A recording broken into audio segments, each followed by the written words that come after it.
วัสดีค่ะพบกับเล็กนะคะใน Food Travel พารวยทำง่ายขายดีไม่มีเอาค่ะสำหรับเมนูในวันนี้นะคะเล็กจะทำเมนูยำขนมจีนปลาทูค่ะเป็นเมนูที่ทำได้ง่ายๆเลยนะคะแล้วก็พบเห็นได้ทั่วไปด้วยค่ะตามตลาดนัดหรือว่าจะเป็นตลาดหมู่บ้านต่างๆนะคะส่วนผสมมีอะไรบ้างเราไปติดตามชมกันเลยค่ะเรามาดูส่วนผสมของเมนูยำขนมจีนปลาทูกันนะคะเริ่มด้วยเส้นขนมจีนค่ะ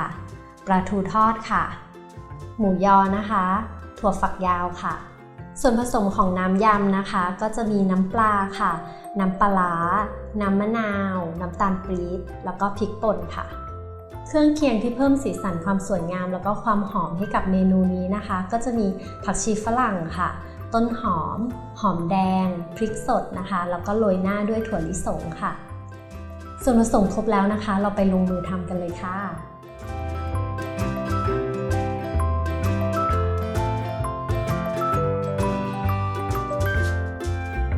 เรามาเริ่มลงมือทำเมนูยำขนมจีนปลาทูกันเลยนะคะเริ่มจากขั้นแรกนะคะเราจะลงมือปรุงน้ำยำกันก่อนค่ะสำหรับน้ำยำขนมจีนปลาทูนะคะในแบบเบสิกที่เขาขายนะคะก็จะเติมปลาร้าหน่อยเนาะซึ่งวันนี้นะคะเล็กจะทำสูตรที่มีปลาร้านะคะ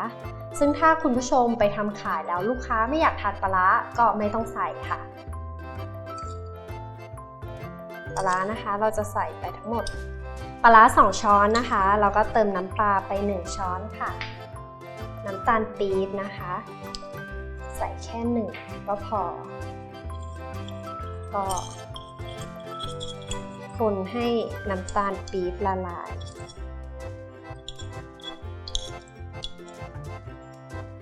สำหรับยำขนมจีนปลาทูนี้นะคะมีราคาสตาร์ตตั้งแต่35 บาทเนาะยันไปถึง50-60เลยหรือถ้าคุณผู้ชมใส่เครื่องที่เป็นเครื่องทะเลลงไปด้วยเนี่ยก็สามารถที่จะอัพราคาได้ถึง60-70เลยนะคะขึ้นอยู่กับส่วนผสมที่เราใส่ลงไปแต่อันนี้เล็กจะทำสูตรเบสิกนะคะก็คือใช้เฉพาะปลาทูแล้วก็หมูยอค่ะอันนี้ก็จะขายในราคา35 บาท 40ค่ะเป็นราคาย่อมเยาที่สามารถทำขายได้ง่ายๆนะคะเมื่อน้ำตาลปี๊บละลายแล้วนะคะเราก็จะใส่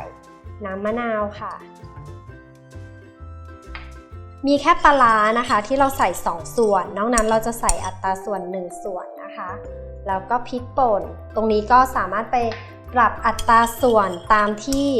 ลูกค้าสั่งได้ถ้าลูกค้าไม่ชอบเผ็ดเราก็ไม่ปรุงเผ็ดเนาะทำง่ายมาก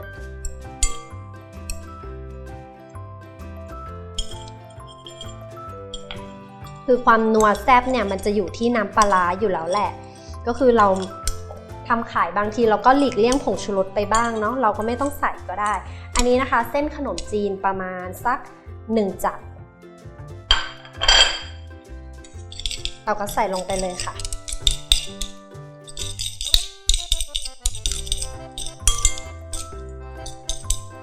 คลุกเคล้าให้เข้ากันค่ะกับน้ำยำ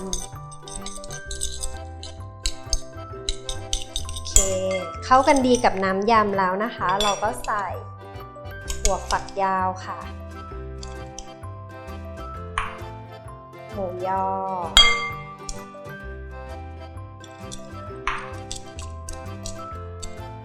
ก็พริกขี้หนูนะคะ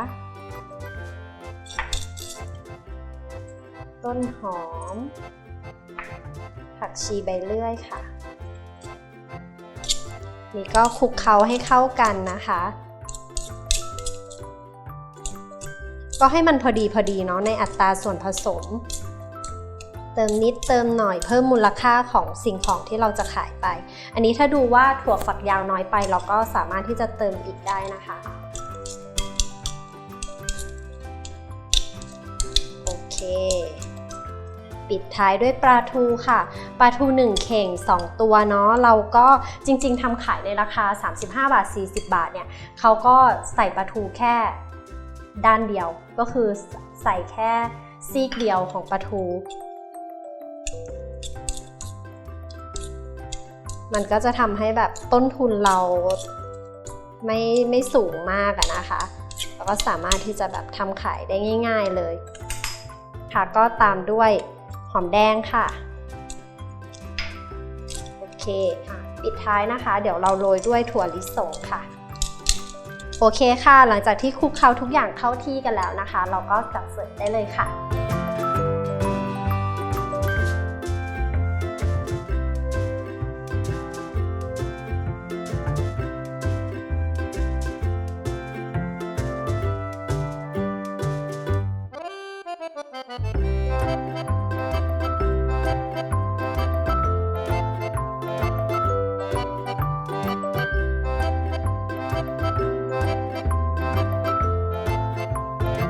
เสร็จเรียบร้อยแล้วค่ะสำหรับเมนูยำขนมจีนปลาทูนะคะสำหรับต้นทุนยำขนมจีนปลาทูนะคะในแบบที่เล็กทำนะคะเป็นแบบเบสิกเลยใช้ปลาทูแค่ส่วนเดียวนะคะก็ตกต้นทุนอยู่ประมาณไม่ถึง20 บาทหรือว่าเราจะตีขั้นต่ำว่า20 บาทนะคะคุณผู้ชมก็สามารถที่จะไปขายได้ในราคา